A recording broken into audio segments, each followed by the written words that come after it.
Sud Radio Berkov dans tous ses états. Les perles du jour. Étranger au bout du monde, Manhattan, Kaboul, avec Renaud. Effectivement, c'est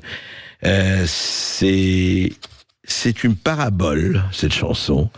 Pour vous parler justement, je vous parlais du choc des civilisations un peu plus tôt avec Samuel Huntington de son livre célèbre.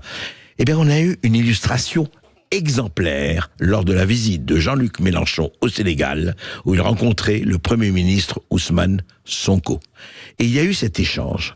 Et cet échange est vraiment intéressant parce que ce n'est pas une question de juger, c'est une question de voir ce que chacun avait à dire et chacun l'a dit. Et là, on voit vraiment l'une des parties du problème qui bouleverse, en tout cas, une partie de l'ordre du monde aujourd'hui. Écoutez, on va commencer par écouter Jean-Luc Mélenchon, donc qui était l'invité, qui était à Dakar et avec une conférence de presse, foule, etc. Écoutez. Je veux vous dire avec la plus grande netteté, par respect pour mes compatriotes, je suis un homme absolument et radicalement engagé sur un point, et je veux vous remercier de l'aborder aussi franchement, Président. Parce que si on ne peut pas se parler de franchement, alors on ne se parle pas. C'est une comédie. Nous venons de dire sur quoi nous sommes d'accord. Je crois que vous l'avez entendu. Vous venez de dire sur quoi nous sommes en désaccord. Je vous le confirme. En effet, je suis le premier législateur français qui ait déposé un texte de loi à propos de la population, la possibilité du mariage homosexuel. Je suis, si vous voulez le savoir, hétérosexuel. Mais j'ai pensé que cette liberté d'amour devait être ouverte à tous ceux qui voulaient en bénéficier. Et c'est pourquoi je vous dis, les yeux dans les yeux, que j'assume la position politique que j'ai voulu. Et je ne chercherai pas à vous l'imposer. Mais il est inutile de parer cette divergence d'une divergence qui viendrait entre les nations. Car chez nous, c'est les pires réactionnaires et les pires racistes qui se sont opposés à cette disposition légale. Tant et si bien que je l'assume et je vous dis que je sais que dans mon pays elle fut controversée. Et nous l'avons réglée comment? Comment l'avons-nous réglée? En votant. Eh bien peut-être qu'un jour vous-même vous voterez et alors votre décision... Mais j'entends, peut-être que non. Mais votre décision... Mais vous ferez bien comme vous voulez, et moi aussi. Vous ferez bien comme vous voulez, et nous aussi. Je sais que les Français n'ont pas trop de leçons à donner sur la polygamie pour ce qui concerne les pratiques présidentielles. Voilà, c'est intéressant parce que au fond, on a assez de divergences avec Jean-Luc Mélenchon. Au moins, il a exprimé ce qu'il avait exprimé et pas pour des motifs électoralistes. En l'occurrence, à Dakar, franchement, il ne pêchait pas pour un électorat. La preuve, vous avez entendu les huées très très prononcées quand il parlait du mariage homosexuel, de la polygamie, et en disant, voilà, vous allez peut-être un jour voter pour cela. On a vu Mais il a dit ce qu'il avait à dire, en tout cas ce qu'il pensait. Quel que soit ce qu'on en pense, ce qui est intéressant, c'est qu'il dit cela et Ousmane Sonko, le Premier ministre sénégalais, répond. Et écoutez ce que dit Ousmane Sonko, qui réplique à Mélenchon. Et ce que je retiens, c'est ce que le président Mélenchon a dit, qu'il est possible de dialoguer de tout, de constater nos désaccords et de capitaliser sur nos convergences. Et c'est là où le bas blesse malheureusement. Nous vous concédons votre désaccord sur la polygamie. Ce qui ne nous empêchera pas de débarquer à Paris avec les deux dames.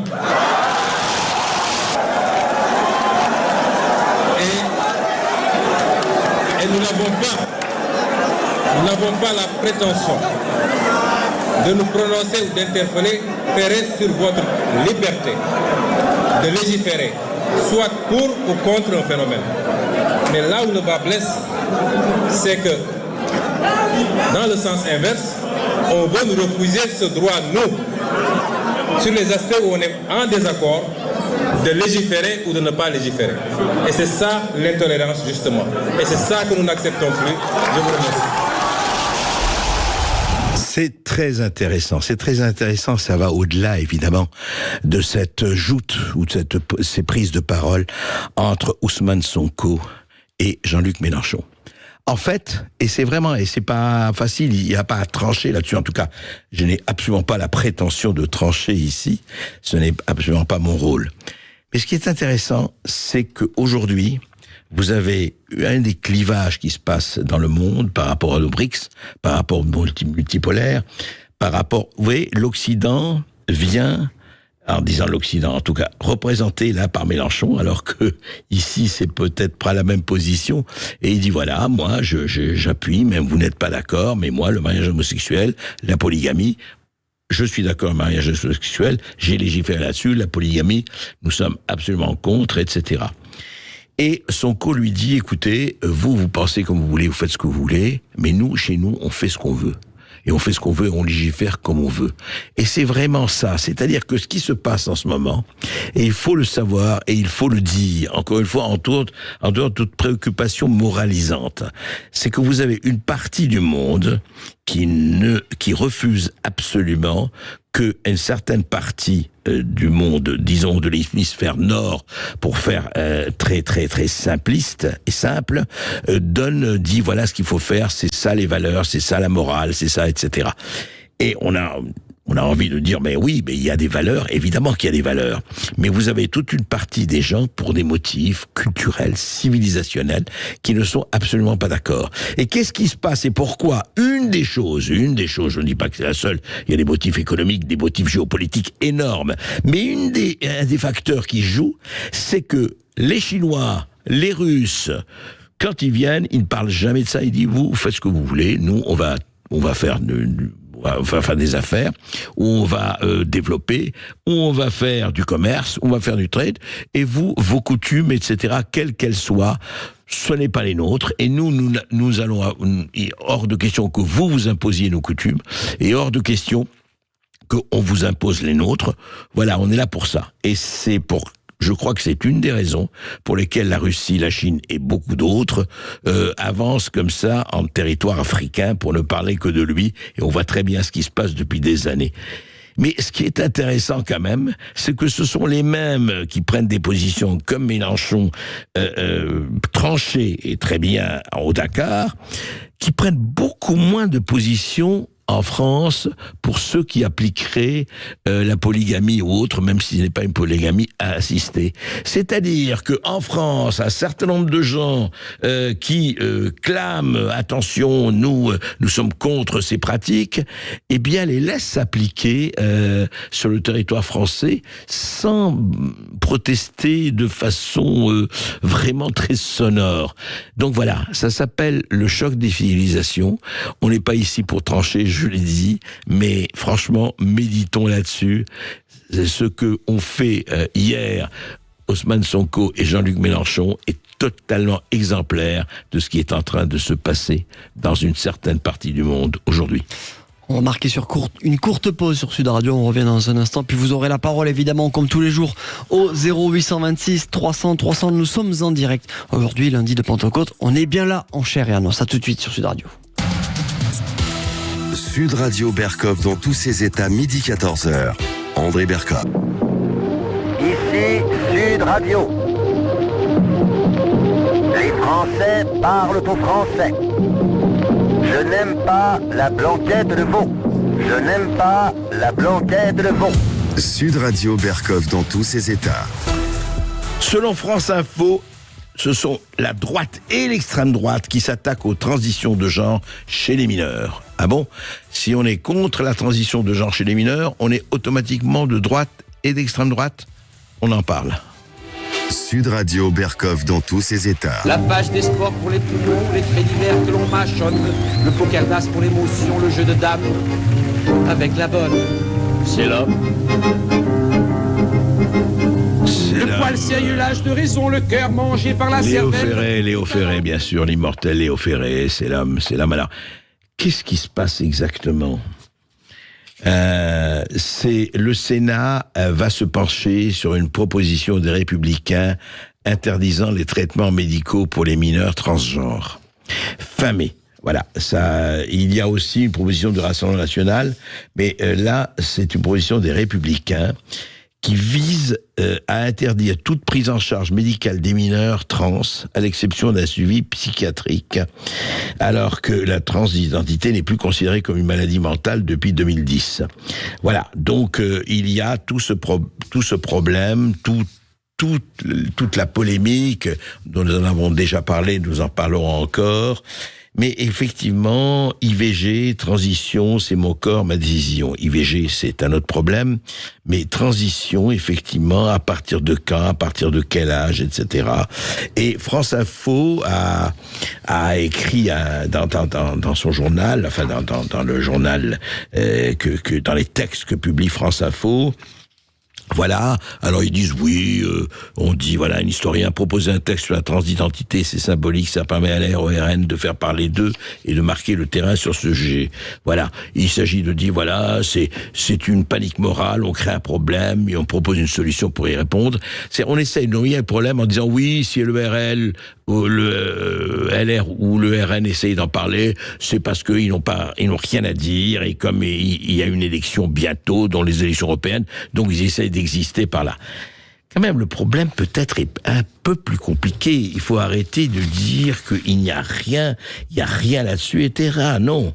Mais alors, quand par exemple, France Info écrit, enfin, le journaliste de France Info écrit, les effets dans la vie des personnes trans sont déjà bien réels, qu'est-ce qu'on va devenir, etc. Il y a une hausse des témoignages de transphobie, notamment chez les jeunes. Ces responsables politiques ne se rendent pas compte qu'ils sont en train de parler de vraie vie, de déshumaniser des gens, etc. Je suis catastrophé, dit Morgane Giquel d'Espace Santé Trans.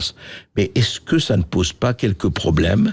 Par exemple, quand Marguerite Stern, absolument insultée, traitée de transphobe parce qu'elle a écrit avec Dora Muto Transphobia, dit par exemple que les bloqueurs de puberté, administrés sur une durée de 6 ans, les bloqueurs de puberté détruisent le squelette, empêchent la maturation, font office de castrateur chimique, empêchent le développement des organes génitaux, font de l'enfant impatient à vie.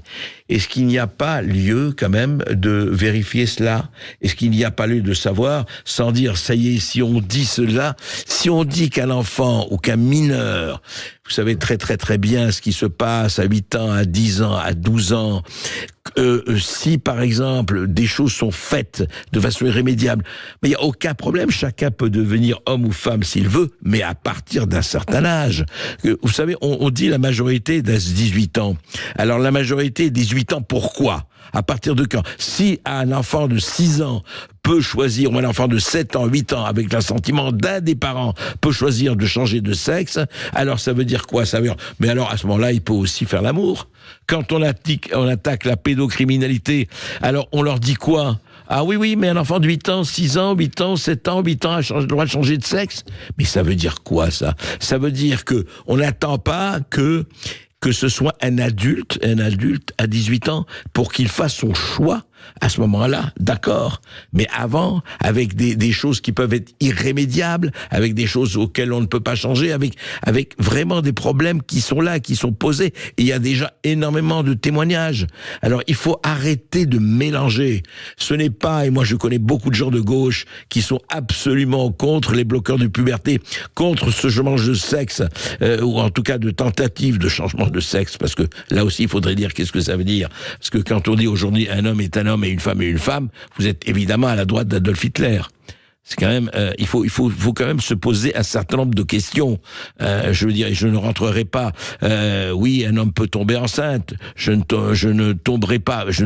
Ce que dit quelque part une des responsables du planning familial. Alors, il faut quand même arrêter de dire n'importe quoi là-dessus, et quand même il faut des garde-fous, quand on a 8 ans, 10 ans, et qu'on choisit cela, et qu'on permette de choisir cela, alors que pour beaucoup de formes c'est irrémédiable, il y a quand même il faut arrêter d'être une société à irresponsabilité illimitée. On va marquer une courte pause sur Sud Radio, on revient après les infos de 13h pour le face-à-face avec André Berkoff. À tout de suite sur Sud Radio. Sud Radio. Parlons vrai. Parlons vrai. Sud Radio. Parlons vrai.